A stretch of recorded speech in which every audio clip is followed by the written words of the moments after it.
Kami po ay iyong iadya sa makasariling ambisyon, kawalan ng malasakit at pagkabulag sa kapirasong kapangyarihan.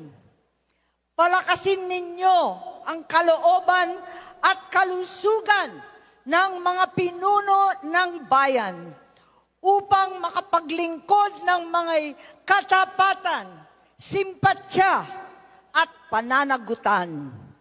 Basbasan nyo ng katapangan ang mga kapwa kong senador, lalo't higit ang aming Majority Leader Joel Villanueva, upang manindigan para sa aming institusyon ang ating konstitusyon at ng mandato ng taong bayan.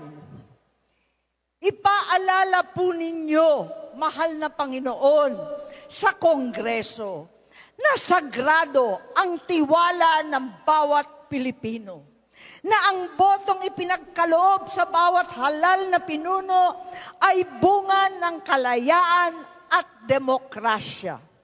Protektahan nawa ninyo ang ating Vice-Presidente.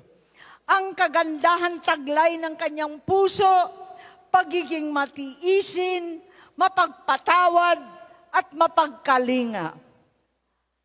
Higit sa lahat, haplusin nawa ninyo ang puso ng aking kapatid, ang Pangulo ng Pilipinas. Buksan po ninyo ang kanyang mga mata at bigyan niyo siya ng kaliwanagan ng pag-iisip.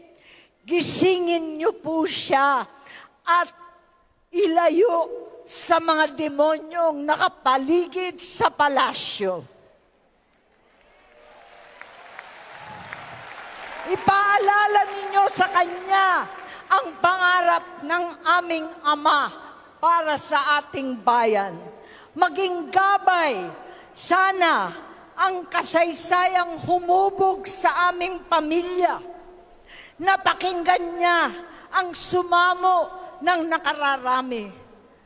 Huwag buguin ang mga nagtiwala. Huwag sayangin ang pagkakataon. Huwag na huwag ipaubaya ang bayan sa mga sakim at uhaw sa posisyon. At sa araw ng panunungkulan, laging ihuli ang anuman pansarili.